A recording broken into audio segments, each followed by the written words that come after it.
Ok, on va commencer. Donc, si tu as une histoire à raconter, envoie ta demande, tu vas monter raconter ton histoire ici en direct.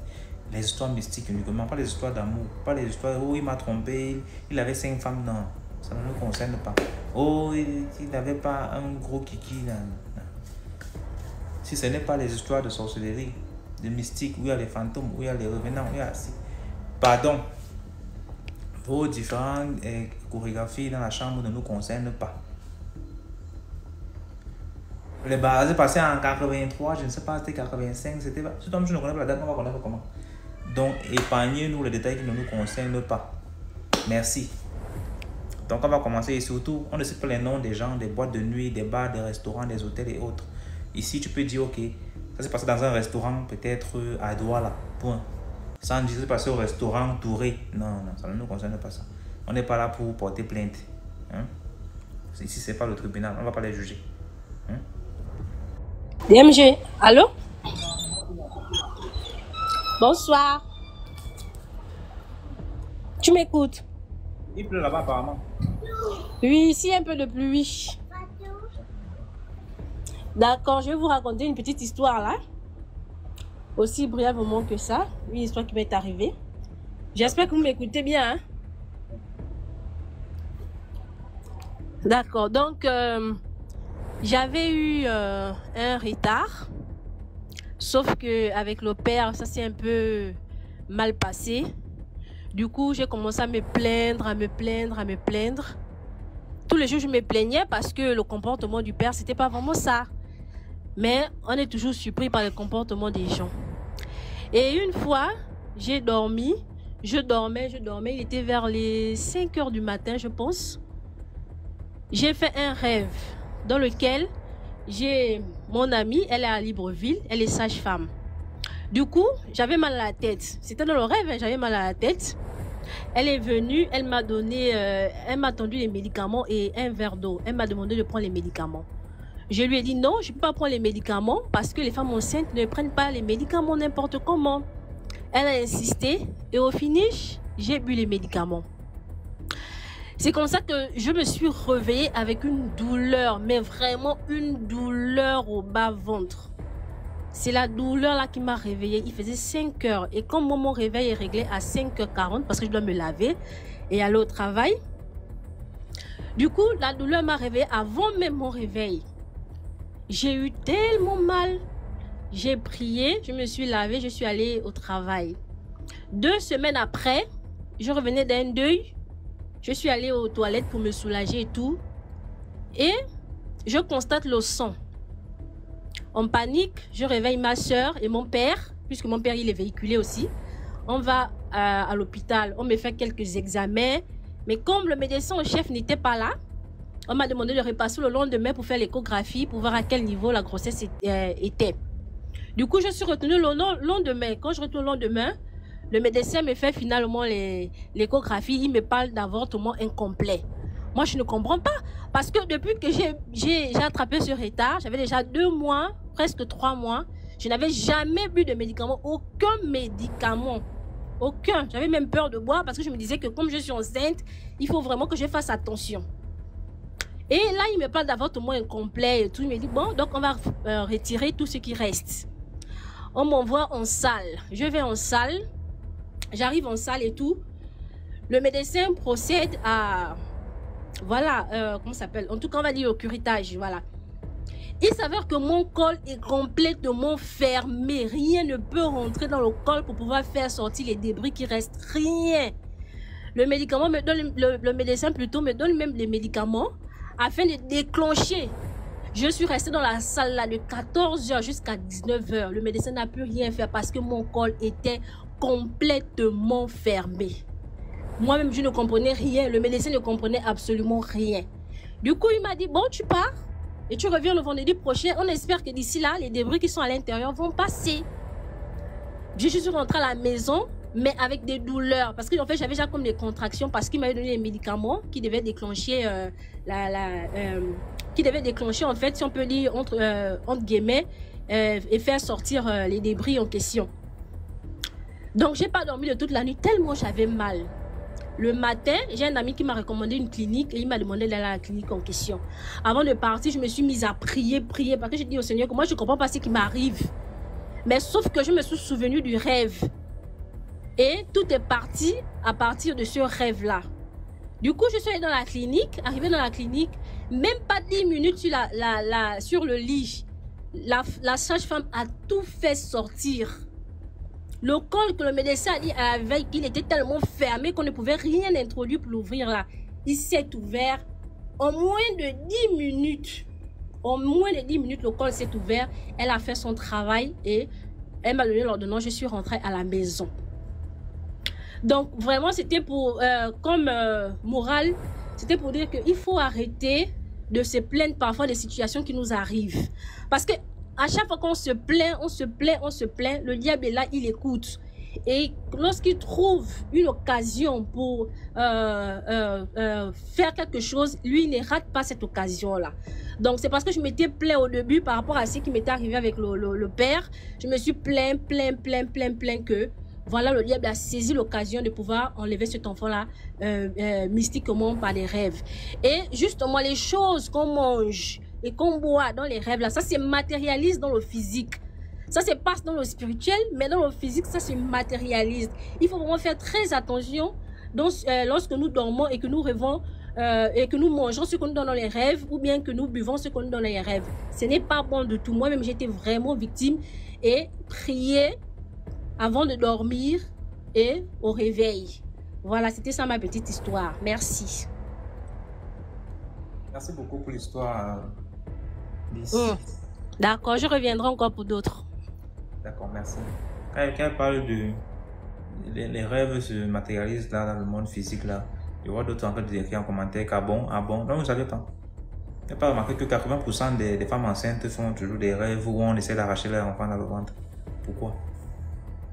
Posez-vous les questions, pourquoi ça arrive comme ça? DMG, ça dit quoi? Ah, je suis là. Je suis là parce que avant de... Je vais revenir raconter une histoire. Mais il y a des gens qui m'ont écrit sur Telegram pour dire comme quoi que DMG les envoie des messages il a des problèmes d'argent, il a besoin d'aide. Donc, je suis là pour dire aux gens que moi, je suis admin dans la page Telegram de DMG. Et DMG ne demande pas de l'argent à quelqu'un. DMG n'envoie pas des messages privés à quelqu'un pour dire il veut de l'aide. Ou que ce soit moi ou que ce soit aucun des admins. Parce que c'est comme s'il y a des gens qui se font arnaquer. S'il vous plaît, faites très attention, c'est de l'arnaque.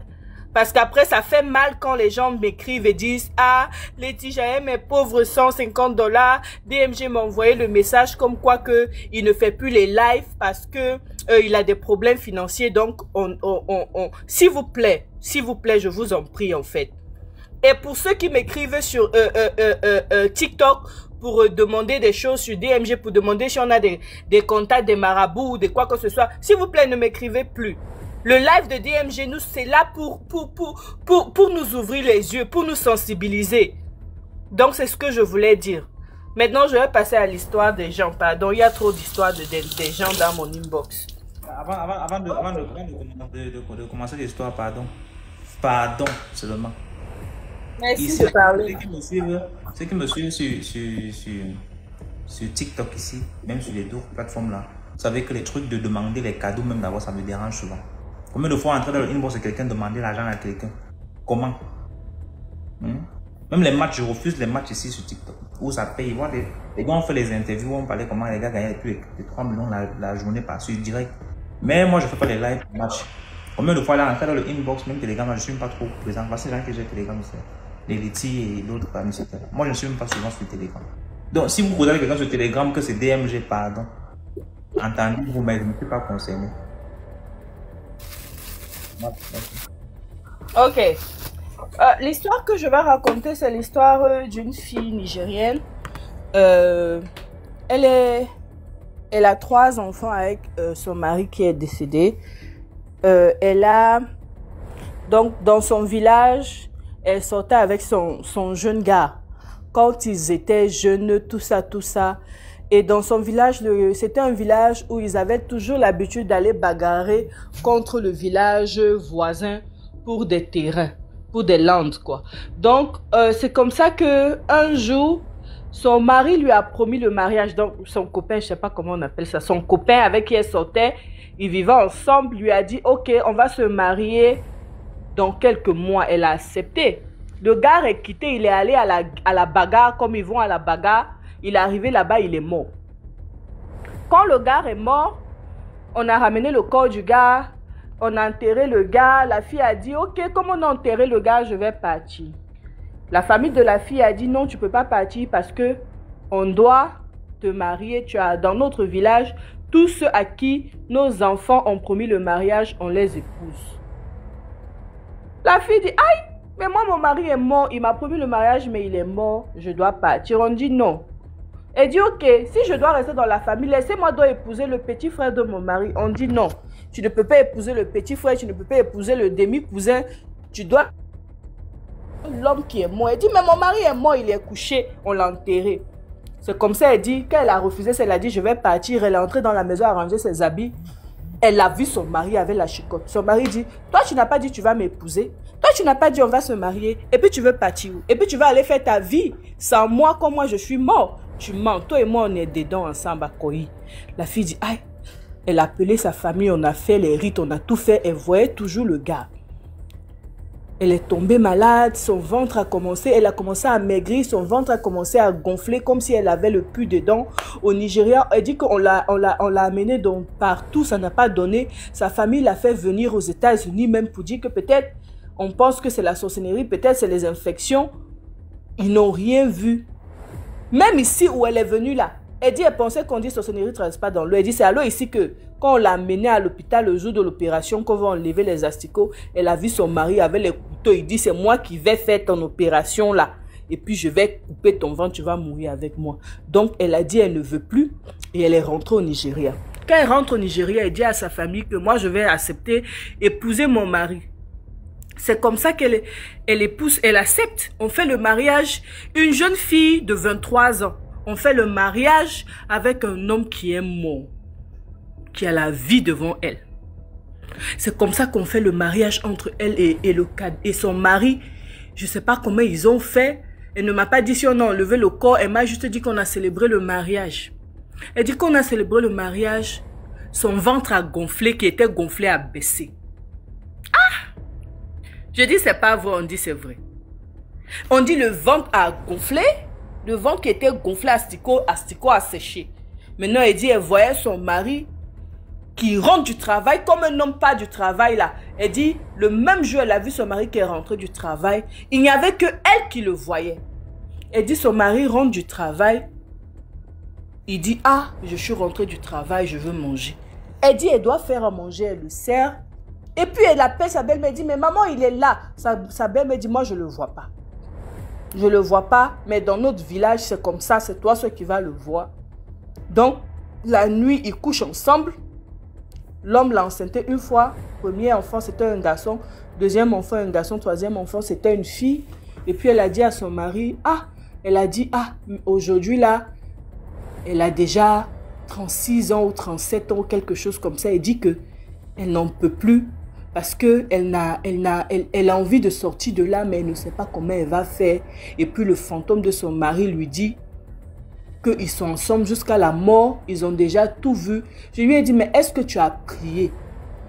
Parce que toi, tu es une fille. Elle m'a dit qu'elle est de nature musulmane. Je lui ai dit que, mais faut aller dans les mosquées, il faut aller voir des hommes de Dieu. Alors, si ce n'est pas une situation où il faut dire que je ne suis pas ça, c'est pour chercher de l'aide. Elle dit qu'elle a déjà tout fait, mais que les hommes de Dieu là lui disent que le pacte a été scellé par elle. Quand elle a dit oui, que son mari lui avait dit, toi et moi on va se marier, même si je meurs, tu es ma femme, elle a dit oui. Donc le oui là, c'était comme une signature parce que la parole a la puissance. Et son mari savait déjà qu'il va mourir. Donc vraiment, la fille aujourd'hui, elle est désemparée. Elle a entendu tes histoires parce qu'elle connaît des gens qui parlent français autour d'elle. Donc, c'est comme ça que quand on raconte des histoires aussi, on lui raconte ce que tu dis. Et puis, Ils m'ont contacté pour dire des nouvelles. Elle a dit que elle a dit qu'elle veut juste que son histoire sensibilise les filles les filles que tout ce que vous faites avec les hommes, quand un homme te dit que est-ce que tu es ma chérie, toi et moi c'est pour la vie, faut dire non. On n'accepte pas les choses que on ne va pas supporter demain. Donc c'est son histoire. Et puis, je vais raconter... Ah, DMG, j'ai 10 histoires, hein. Ce sont tes internautes. Je vais raconter l'histoire de l'autre. Désolé. C'est beaucoup, elles m'écrivent. Il faut raconter. L'histoire numéro 2, avant de revenir, je raconte ça rapidement et je pars. L'histoire numéro 2, c'est une de tes internautes gabonaise. L'histoire se passe au Gabon. Elle dit qu'elle a été initiée à Iboga, je sais pas où, je raconte comme on m'a dit. Elle a été initiée à Iboga et que qu'elle a été initiée à Iboga, dans l'initiation là, la personne qui l'a initiée a dit qu'il y a un esprit qui est tombé amoureux d'elle, donc l'esprit l'a aimée. Il y a un esprit qui l'a aimée et l'esprit a dit que elle ne peut pas être avec un homme. Elle s'est entêtée et elle dit que tous les hommes avec lesquels elle sort meurt. Ça veut dire que dès que toi tu entres dans sa vie, tu lui dis je t'aime, elle a dit oui. Dès qu'elle écarte ses pieds, tu entres comme ça là. Quand tu ressors, quelques semaines après, il t'arrive un malheur. Et elle dit que maintenant, le problème qu'elle a dans son corps, c'est que il lui arrive d'avoir envie de faire l'amour au moins 6 fois par jour. Et avec des hommes différents. Et elle sait que quand elle couche avec toi, forcément tu vas mourir. Mais elle dit que, elle me dit, là c'était quelqu'un qui m'a dit ça de vive voix, DMG, vraiment, ça donne la chair de poule. Elle dit que, elle ne connaît pas. Je ne sais pas comment on dit ça, elle dit, elle ne connaît pas comment expliquer, mais il lui arrive tout le temps de vouloir se gratter en bas. Donc c'est comme ça, elle couche avec les hommes. Après demain, elle entend, ah tu connaissais Jean-Paul qui habitait là. Ah tu connaissais DMG qui habitait là, avec qui tu as fait ça. Ah c'est pas DMG. Ah, tu connaissais celui-là? C'est comme ça, on dit, ah, la personne n'est plus là. Donc, elle dit, elle cherche de l'aide. Elle vient ici pour que, s'il y a quelqu'un qui peut l'aider, que ce soit la tradition ou pas, que vraiment, on lui mette en contact. Donc, je lui ai envoyé dans la page de l'homme de l'ombre et des papas qui sont souvent ici pour qu'elle ait un peu expliqué son problème. Et puis, on va l'aider là-bas. Donc vraiment, elle dit que chaque homme avec qui elle couche, l'homme meurt parce qu'elle a quelque chose dans son kiki qui l'emmène à coucher avec les filles. Donc voilà quoi, le DE est mystique. Ok, je vais revenir après, man. Bonne journée. D'accord. Merci beaucoup pour les deux histoires. Tu vois comment je vais partir voir une fille en boîte de nuit, tu vas dire qu'on va coucher ensemble. Pendant qu'elle a ses problèmes spirituels là, que dès qu'elle couche avec un gars, soit il devient fou, soit il perd toute sa richesse. Soit il meurt, soit. Donc, il y a des filles là dehors, tu vois, elles sont prêtes. Un peu, tu as dit bonjour à une fille, elle t'aime déjà. Je suis tombé amoureuse avec ton bonjour. Bonsoir. Bonjour, comment allez-vous? Pas bien, toi-même. Ah, tu me reçois très bien. Oui, très bien. Ah, ok. D'accord, c'est l'Égyptien depuis l'Égypte. J'ai une histoire à raconter. Ça fait d'abord longtemps que je me suis connecté à un show, je suis un peu occupé ici. Donc je salue toute la communauté, vraiment. Tout le monde, partagez le live, commentez, likez. On est là pour sensibiliser. Alors l'histoire que je vais raconter, c'est une histoire qui se passe au Gabon chez moi. Je passe mon temps dans la tradition au Gabon, précisément dans la tradition bouddhiste. Donc moi j'aime bien rester avec les vieux. Je tiens à préciser que j'ai 32 ans. Donc j'aime bien rester avec les vieux. Et chez moi il y a un vieux, il est tellement amusant, papa là. Donc souvent, quand on a fini d'éveiller, on reste au corps des gardes, il me parle de la vie, etc., etc. Un jour le vieux me dit, papa, oui, ah, c'était un ancien militaire, hein, un parachutiste. Il me dit, papa, assieds-toi. Je dis, oui, papa, je suis là. Il me dit, dans la vie là, que tu vois là, la vie de tous les jours là, ça nous trompe. Même quand tu es élevé quelque part, même si tu es spirituellement élevé, il ne faut jamais manquer de respect à quelqu'un dans la vie. Tu marches, tu vois quelqu'un, même si tu as l'impression qu'il est plus petit que toi, dans le spirituel, ne manque jamais de respect à quelqu'un. Parce que tu ne sais pas où ça va t'entraîner. Il dit, comment ça, papa? Il me dit, quand on grandissait, ils avaient à l'époque déjà 40 ans comme ça. Il me dit, il était avec un frère, un de ses frères, qui était aussi dans la tradition. Et le gars, il avançait vite. Parce qu'aujourd'hui, la tradition, pour faire ça, quand tu as les moyens, tu vas plus vite dans la tradition. Donc le gars, lui, il avançait. Il avait déjà un certain niveau. Et un jour, il avait des problèmes avec son père spirituel. Et il a commencé à dormir, il a commencé à avoir les poursuites de son père spirituel. Le gars est parti voir son père spirituel avec le fusil. Que si j'ai encore ces problèmes-là, toutes mes portes sont bloquées, etc., etc. Si mes choses ne fonctionnent plus, toi-même tu verras ce que je vais te faire. Tu verras ce que je vais te faire. Je vais te tuer. Ah! Il est parti dire ça à son père spirituel comme ça. Le père spirituel dit, ah bon, oui, tu vas me tuer, oui, ok, d'accord. DMG, le papa me dit, dès que le gars a pris la voiture, dès qu'il a démarré, même pas arrivé 5 km, le gars a fait l'accident, il est mort sur place. Boum! Il dit, le village me dit, il a fait l'accident et il est mort sur place. C'était son frère.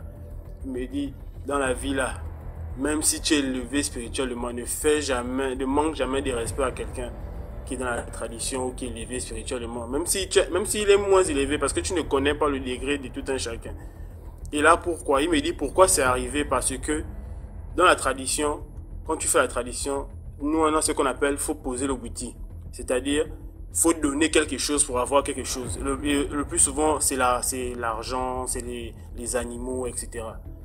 Donc, tant que tu ne t'es pas encore séparé spirituellement avec ton père, c'est-à-dire que tant que tu ne lui as pas encore terminé de poser tout son bouti, comme on dit, pour que vous vous séparez dans le monde spirituel, lui, il est toujours attaché à toi. Est-ce que tu vois? Lui, vous êtes toujours attaché. Maintenant, c'est quand tu as fini de poser, de donner tout ce qu'il fallait donner, que vous vous détachez. Et là, lui, il avait oublié qu'il était encore sous le joug de son père spirituel. Donc, en venant s'adresser à son père spirituel, qui certainement lui avait fait quelque chose, pourquoi, on ne sait pas, mais la porte est tellement ouverte que, comme c'est un principe spirituel, le père a fini avec lui. Son père a fini avec lui. Donc, la moralité que je veux dire dans l'histoire, c'est quoi? Que ça soit à l'église, que ça soit dans la tradition, que ça soit, je sais pas où on peut se retrouver pour la spiritualité, ne manquez jamais de respect à quelqu'un qui est plus spirituel que vous. Ou même à quelqu'un qui est moins spirituel que vous, parce que vous ne connaissez pas le degré de tout un chacun. Et dans la spiritualité, on n'arrive pas à prouver certaines choses. Donc, si lui, il est plus spirituel que toi, il te fait ce qu'il a à te faire, qui va venir prouver? Une fille, aujourd'hui, quelqu'un te drague, tu commences à insulter directement, mais tu ouvres une porte spirituelle. Parce que lui, il vient te draguer parce qu'il voit que tu es une belle femme, mais toi, tu l'insultes. Donc, tu ouvres une autre porte. Si c'est quelqu'un de méchant, mais il te récupère quelque part. Après, tu ne travailles plus, après tu as tes soucis, tu ne fais pas les enfants, tu te poses des questions. Le monde est très spirituel. Il y a des gens de qui te parlent, ça agit dans ta vie. Donc, faisons très attention avec les personnes avec qui nous sommes dans la spiritualité, que ce soit l'église, je répète, que ce soit dans la tradition, etc. Faisons très attention à ce que nous disons. Observons beaucoup. On oublie d'observer, on passe plus de temps à parler, mais on oublie d'observer. Observons beaucoup. Donc, c'était ça un peu. Beaucoup l'Égyptien. Ok, bonne soirée DMG. Fais-moi descendre. Merci. Et à toi.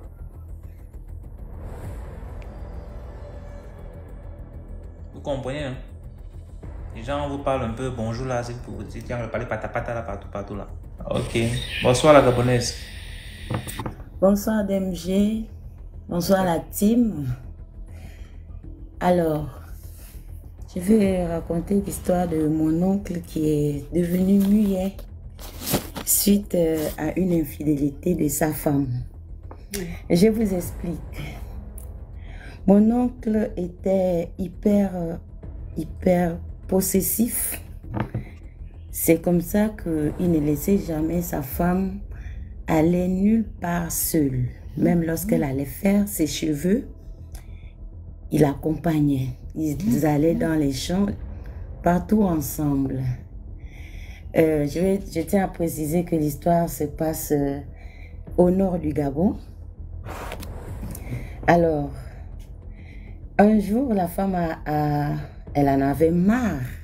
C'est comme ça que elle s'est pris un petit caillou et le rendez-vous s'est passé dans les latrines au village, les toilettes du village là. Alors, elle devait aller se purger. Donc, elle a fait semblant, elle a préparé la purge et tout. Elle a pris un petit seau et s'est rendue dans les latrines, juste un peu dans les caféiers, comme ça se passe chez nous dans les villages.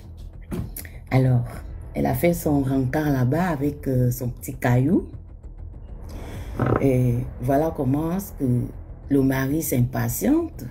Il regarde là, ça fait déjà 30 minutes que la femme est partie dans les toilettes. Mais qu'est-ce qui se passe depuis là?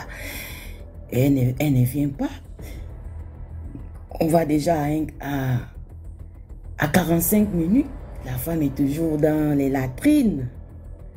Le bon monsieur, non, il est là, il tourne dans la maison, il dit, mais attends, celle-là, où est-elle? Il sort là-bas, il essaie de suivre la femme, il appelle. Mais tu es où? Il dit, non, mais je suis aux toilettes, c'est quoi? Attends, j'arrive. Il retourne, après il revient, il va à pas de loup, tout doucement, il s'approche des latrines et tout d'un coup, il entend les murmures là-bas. Il casse la porte. Il trouve sa femme là-bas avec son amant.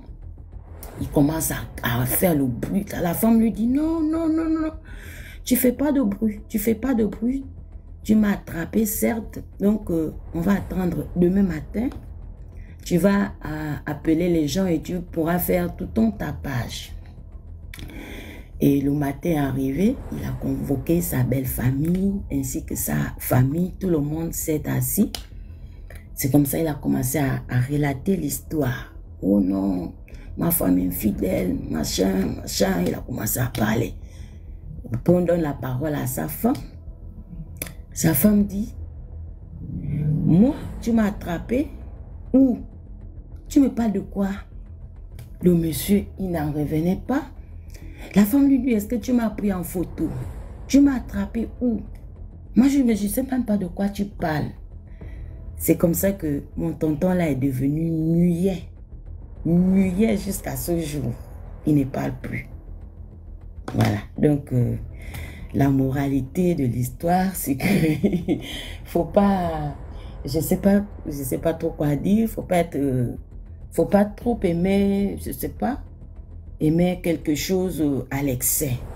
Voilà. Donc, c'était ça, ma petite histoire. Merci beaucoup, la Gabonaise, pour l'histoire. Merci. Allez, commenter. Allô, bonsoir. Bonsoir. J'espère que tu vas bien. Oui, oui, ça va. Bon, moi, je monte là pour raconter une histoire, comment j'ai vécu. Bon, c'est la première fois, hein. C'est la première fois que je raconte une histoire. J'espère que je vais bien la raconter. C'était à l'époque, ça fait quand même très longtemps, j'avais entre 13 ans, 14 ans, je sais plus, mais ça remonte. Ça remonte.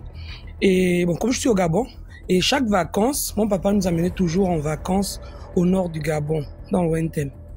C'était systématique. Donc c'est comme ça qu'un jour, bon, pendant les grandes vacances, on y va. Généralement, quand on partait en vacances, on s'arrêtait d'abord dans le village de maman. Et peut-être 2 semaines, 3 semaines après, quand il arrive, on fait un tour dans le village de papa pour 2-3 semaines. Et c'est comme ça qu'on part dans le village de papa. Il nous prend avec maman et puis mes sœurs, mes frères. Et maman amène sa petite sœur aussi avec nous. Mon père était polygame. Donc l'autre maman aussi amenait ses enfants. On était tous là. C'est comme ça qu'un jour, un après-midi, on décidait d'aller à la rivière. Il était peut-être, je sais pas, 14 heures. En tout cas, avec du soleil, on n'est pas décidé. On était toute petite.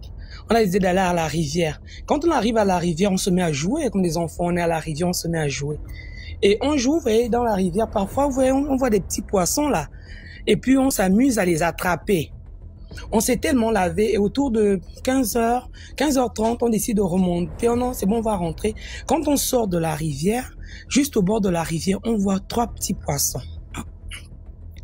Après, on s'est dit, oh, 3 petits poissons. Bon, les enfants, on prend les petits poissons, on décide de les amener à la maison, au village. Il y a une de mes soeurs qui dit, ah, laissez, pourquoi vous les prenez? Non, on va aller jouer et tout. Moi, j'aimais tellement les jeux. J'ai dit, non, on va prendre, on va aller jouer. Donc, on a pris les 3 petits poissons, on a amené au village. On est arrivé au village, on s'est échangé, et puis on était là, bon, je sais même pas ce qu'on a fait des poissons, je crois on a posé, on n'a même plus autant de jouer, on a posé des poissons, on était à la cuisine et tout. Et on était dans la cour en train de jouer. On voit une maman qui arrive. Vraiment une maman d'un certain âge, vraiment bien âgée, hein. Une maman qui arrive. Elle monte, elle nous trouve à la cour. C'est comme ça que je crois la petite soeur de mon père était là. Il y avait ma grand-mère aussi, la mère de mon père. Il y avait la petite soeur de maman. En tout cas, comme les grandes personnes. Elle arrive, elle cogne. Oh, est-ce que je peux voir quelqu'un? On est là dans la cour, on peut appeler grande personne. Ma grand-mère demande c'est qui? Je dis, donc là, on la connaît pas. C'est une maman qui est arrivée, elle demande à voir quelqu'un et tout. Ma grand-mère sort, la petite soeur de mon père sort, ma tante sort. Oui, madame. Oh, maman, il y a un problème. Oh non, un peu un problème. Je suis venu chercher mon poisson. On dit, le poisson? Quel poisson?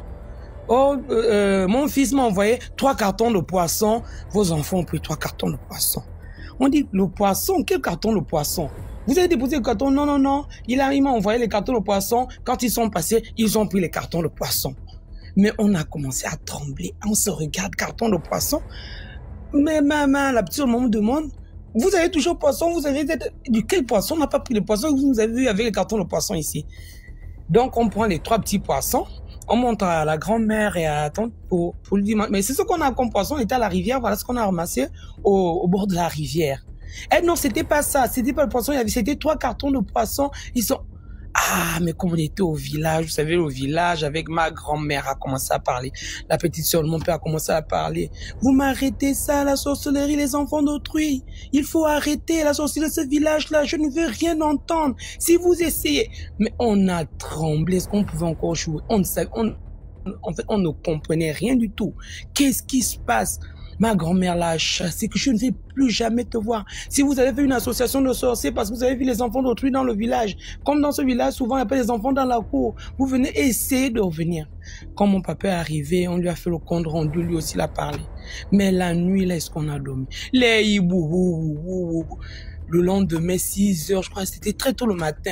Mon père s'est mis à parler dans la cour. Ma grand-mère aussi s'est mis à parler. C'est que vous êtes venus faire les enfants d'autrui. Je ne vais pas entendre. Vous arrêtez. Ça s'arrête là. Je ne vais plus vous voir et tout. Je crois, peut-être un jour après, on est reparti dans le village de maman. Et puis, les autres aussi sont repartis et tout. Mais vraiment, cette histoire, je l'avais complètement oubliée. C'est en écoutant les histoires ici que l'histoire m'est revenue comme ça et tout. En fait, c'était un peu la petite histoire que je voulais raconter. C'est pour dire que les enfants, parfois, les enfants touchent à n'importe quoi, on ramasse n'importe quoi, qu'on demande aux enfants de vraiment d'arrêter, quoi, parce que les enfants touchent à tout. Parfois, on peut voir, parfois c'est un caillou, parfois c'est n'importe quoi. On ne sait pas de quoi il s'agit. Ça peut être à l'école. On a ramassé un stylo, on a ramassé ceci, on a ramassé cela. Parfois, bon, c'est vrai que les enfants sont innocents. Parfois, c'est innocemment, mais on ne sait pas ce qu'il y a derrière ça. Donc vraiment, en fait, ce que je voulais partager ce soir avec vous, j'avais promis depuis de partager cette histoire, mais bon, aujourd'hui j'ai eu l'occasion. Donc je vous remercie et bonne soirée à tous. Merci beaucoup pour l'histoire, Diana. Bonsoir. Bonsoir. Oui. En fait, moi je viens raconter une histoire que ma grand-mère nous avait racontée concernant ma maman. Bon, je suis de père gabonais et de mère togolaise. Donc, quand ma maman était petite, elle était beaucoup claire. Elle était beaucoup convoitée. Bon, par rapport à son teint, beaucoup de gens parlaient et autres. Les gens disaient même à ma grand-mère, par la blague comme ça, que non, donne-nous ta fille et autres. Mais comme ma grand-mère aussi, quand elle a grandi un peu dans les trucs du vaudou et autres. Donc, elle connaissait un peu les codes spirituels ou bien la manière dont les gens parlaient et autres dans le spirituel. Donc, un jour, un matin à 6 heures, elle est sortie avec ma mère. Je pense que ma mère avait dans les 7 ans, 8 ans. Donc, elle est sortie avec elle. Au portail, ils étaient en train de balayer la devanture. Donc, voilà comment une dame, une maman, elle arrive. Bon, elle est une maman du quartier. Elle s'entendait bien avec ma grand-mère. Bon, quand je parle de s'entendre, juste des bonjours, pas copine. Donc, elle arrivait, elle venait à 6 heures du matin, elle était de passage. Après, elle a dit à ma grand-mère, bon, elle avait genre, une marmite en main. Elle disait à ma grand-mère qu'elle partait faire quelque chose et elle revenait prendre sa marmite. Ma grand-mère lui a dit, bon, tu peux déposer la marmite, là, il n'y a pas de problème, va faire ce que tu as à faire et tu reviens. Elle dit qu'elle partait juste devant l'acheter quelque chose, mais comme elle ne voulait pas aller avec la marmite, donc elle pouvait déposer d'abord, elle part vite acheter quelque chose. Ma grand-mère a accepté et en déposant la marmite avait un couvercle. En déposant la marmite, elle a fait semblant d'ouvrir le couvercle, comme si le couvercle voulait tomber, et elle a bien refermé la marmite, elle a déposé. Elle a acheté comme un morceau de pain, juste quelques minutes et elle est revenue. Quand elle a soulevé la marmite, quand elle est partie, juste quelques minutes, ma mère, elle est tombée. Elle est tombée, elle a perdu connaissance. Donc, de 6 heures du matin jusqu'à... On a tout fait. Elles ont tout fait. Ma mère ne revenait pas en elle. Donc, de 6 heures du matin, peut-être vers 10 heures comme ça, ma grand-mère, comme elle aussi, elle était un peu dans les trucs spirituels et autres, elle s'est levée, elle s'est habillée. Donc, elle est partie chez la dame. Et elle a dit à la dame, en fait, moi, je suis de telle famille. Genre, elle a menacé la dame que je suis de telle famille, telle famille. Si tu ne fais pas attention, si dans quelques minutes tu ne me rends pas mon enfant, tu verras ce que je vais te faire et autres. Donc, comme elle s'est présentée, elle a présenté aussi le nom de sa famille parce que franchement, ils étaient hautement spirituels. Genre, ils étaient tellement dans les trucs spirituels. Donc, la dame a pris peur. Et la dame lui a dit que non, excuse-moi, en fait, voilà l'esprit de ton enfant qui est dans la poule là-bas attaché. Donc, quand elle avait déposé la marmite, quand elle a fait semblant de fermer la marmite, c'est l'esprit de ma maman qu'elle avait pris pour mettre dans la marmite. Donc, en allant, elle a mis l'esprit dans la poule parce qu'elle attendait 1 heure seulement pour faire le sacrifice. Donc, comme ma grand-mère l'a menacée comme ça, elle a dit que non, excuse-moi, voilà l'esprit de ta fille qui est dans la poule là-bas. Je ferai tout pour libérer ta fille, mais ne me faites rien et autres. Donc, ensuite, elle a détaché la poule, elle a fait un truc. Et puis, comme ma grand-mère est quittée de là-bas, elle est revenue à la maison. Peut-être 1 heure après, comme ça, ma mère a repris connaissance et autres.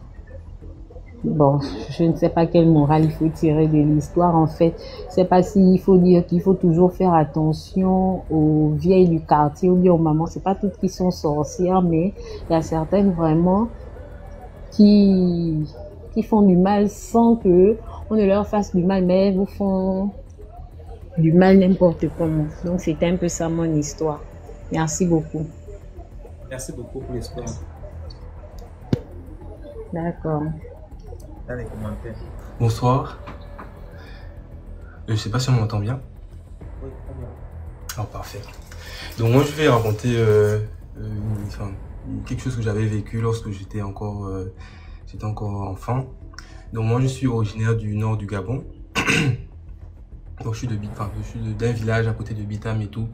Et moi j'ai grandi en ville, donc j'ai grandi à Libreville. Et donc j'étais un petit citadin et on partait très souvent pour les vacances au village. Et lorsqu'on partait au village, il y avait un gars là, on avait presque le même âge. Mais on ne s'aimait pas trop. Donc on se voyait vraiment très vite dans le village et tout. Et moi je vivais ma vie et lui sa vie de son côté. Et un jour, il y avait eu des élections. Et donc il y avait un meeting au village et le meeting se faisait chez lui, du moins dans leur cour. Donc pendant le meeting, on a reçu un de nos cousins et le cousin en question savait que le gars du même village que moi et moi on ne s'entendait pas. Donc il a organisé une petite bagarre là vite fait et tout. Donc on s'est battu. Bon en tout cas c'était un truc vite fait, mais je l'avais tapé. Mais tout c'est que le gars il avait eu tellement, il avait eu comme de la rage en fait du fait que je l'ai dominé. Donc lui il vivait au village, donc c'est un détail très important, il vivait au village, donc tout ce qui est spirituel, les trucs voilà, il était dedans. Mais moi je connaissais pas, moi je l'avais juste vu que voilà, je m'amusais et tout, voilà. Donc pendant que moi je me moquais de lui, je riais et tout, je vois que le gars, il me fixait et tout. Donc, il me fixe. Et pendant qu'il me fixe, je ne comprenais pas, il me fixait et il y avait comme des fredonnements sur ses lèvres, en fait, comme s'il disait quelque chose. Mais bon, moi, je m'étais dit que bon, peut-être c'est parce qu'il a mal, il a honte, je sais pas trop. Donc, pendant que, enfin, je le vois me fixer, donc moi, je pars en me moquant de lui. Donc, pendant que je marche, je sens une aiguille qui entre dans mon pied. Je sais pas, c'est comme si l'aiguille était par terre. Et quand je marche, je sens l'aiguille en train d'entrer dans mon pied. Mais je me dis que non, mais ça doit être, je sais pas. Donc, je continue de marcher. Je marche et tout. Et je sens que je regarde mon pied, il n'y a pas d'aiguille, mais je sens quelque chose en train d'entrer dans mon pied. Et plus je marche, même pas 1 mètre de distance, je n'arrivais plus du tout à marcher. Mon pied avait gonflé comme une brique. Mon pied avait gonflé, je n'arrivais plus à marcher. Je me souviens, j'étais arrivé chez moi en rampant tellement je n'arrivais plus à marcher. Donc, après quelques jours, enfin, on a essayé de mettre les pommades, rien, ça ne faisait absolument rien du tout. Ça ne faisait absolument rien. Je pensais que je n'allais plus jamais marcher. Et donc, on a dû appeler le frère de mon grand-père qui est venu. Et il m'a juste demandé, mais qu'est-ce qui s'est passé? Donc, je lui ai raconté et tout. Bon, il essaie de me distraire. Bon, en tout cas, il touchait mon pied comme s'il massait. Mais en fait, il ne faisait rien du tout. Après, il m'a dit, bon, c'est bon, tu peux partir, il n'y aura plus rien. Donc, peut-être 1 ou 2 semaines après, c'est là que j'ai pu recommencer à marcher. Et je pense que ça m'a quand même donné une certaine peur du village. Et puis, quand même, la capacité de pouvoir rester dans mon coin, de ne plus provoquer. Donc, bon, je sais pas forcément quelle est la morale. J'avoue que c'est quelque chose de surnaturel qui m'est arrivé personnellement. Et bon, j'avais juste envie de le partager. Je connais pas trop quelle morale je peux partager. Donc, si en commentaire, les gens, voilà. Bon, merci de m'avoir donné la parole. Merci beaucoup pour l'histoire. Parfait. Bonne soirée. Merde. Ça me rappelle l'histoire d'une collègue là, avec qui je travaillais quand je faisais encore je travaillais pour un type là à Boyer. Donc, je regarde sa main, je vois sa main, le petit doigt-ci n'est pas là. Puis je demande, mais qu'est-ce qui s'est passé? C'est quand tu écrasais les arachides, tu es parti à la machine, tu étais à la scierie, tout ça. Elle me dit non. Elle a eu un problème avec, elle s'est dans le jeu Ndoshi. Vous savez qu'on connaît sur Ndoshi au Cameroun ici là, peut-être au Gabon aussi. Ndoshi. Et donc, elle a eu un problème avec un enfant, un petit garçon qui lui jouait à son ballon et puis le ballon est venu là où elle était. Elle a dégagé le ballon. Et donc le petit a pris un petit caillou. Il a ramassé un caillou au sol. Il l'a lancé sur sa main. Et ça a pris son petit doigt-ci. Et puis quand elle est rentrée, le matin, son doigt là ne bougeait plus. Ça s'est infecté déjà parce qu'il fallait couper carrément le doigt. Et c'est comme ça que le doigt là est coupé jusqu'au bout de lui. Il y a les problèmes qu'on ne doit pas chercher avec les enfants qu'on ne connaît pas. Tu vois un enfant, il est là, il joue son ballon, il fait ce truc. Laisse le gars jouer. Laisse le gars jouer. Maintenant, même quand je marche quelque part et qu'il y a un enfant qui me traverse, ça me salue, gars. Il dit, passe ta route, gars. Passe ta route. Tu sais qu'il a quel problème spirituel qu'il a en train de régler. Il va dire, non, viens ici, salut-moi. Je suis impoli comme ça, je te connais où? Ton bonjour, ton bonsoir, ça me rapporte combien le mois? Passe. Si tu me dis bonjour, je dis bonjour. Si tu ne dis pas bonjour, moi, je sais, passe. Tranquille. Bonsoir et bonsoir. Je voulais vous raconter une histoire, mais le fait d'avoir parlé du petit doigt, ça m'a rappelé aussi une autre histoire que je connais sur ça. Donc en fait, je ne sais plus là si je dois raconter la première histoire ou l'histoire du doigt. Je vais vous raconter l'histoire du doigt en fait. Bonsoir tout le monde, j'espère que vous allez tous bien. Donc en fait, l'histoire du doigt, c'est une jeune femme qui avait plusieurs enfants. Et elle est dans mon village, elle est de mon village. Et c'est ma grand-mère qui m'avait raconté cette histoire. Donc en fait, cette jeune femme, elle est dans un village, mais dans ce village-là, autour d'elle, sa famille, les membres de sa famille, tout le monde est sorcier en fait. Sauf elle. Elle avait 4 yeux. Enfin, 4 yeux, c'est ceux qui ont la double vision nocturne, en fait, qu'on appelle comme ça. Mais ces gens-là, eux, ils ne mangent pas les autres, en fait. Donc, elle avait ce don-là de pouvoir voir les sorciers et tout ça, de voir quand les sorciers voulaient faire du mal.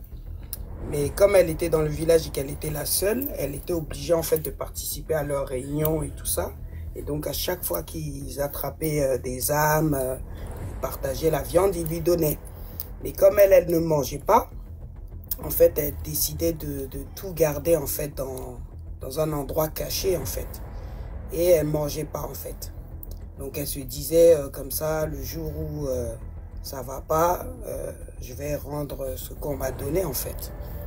Et donc tout le temps, elle allait aux réunions, on partageait la viande avec elle. Mais elle ne mangeait pas, donc elle allait garder dans son lieu caché. Jusqu'au jour où ils ont remarqué en fait son manège, ils se sont dit mais c'est bizarre.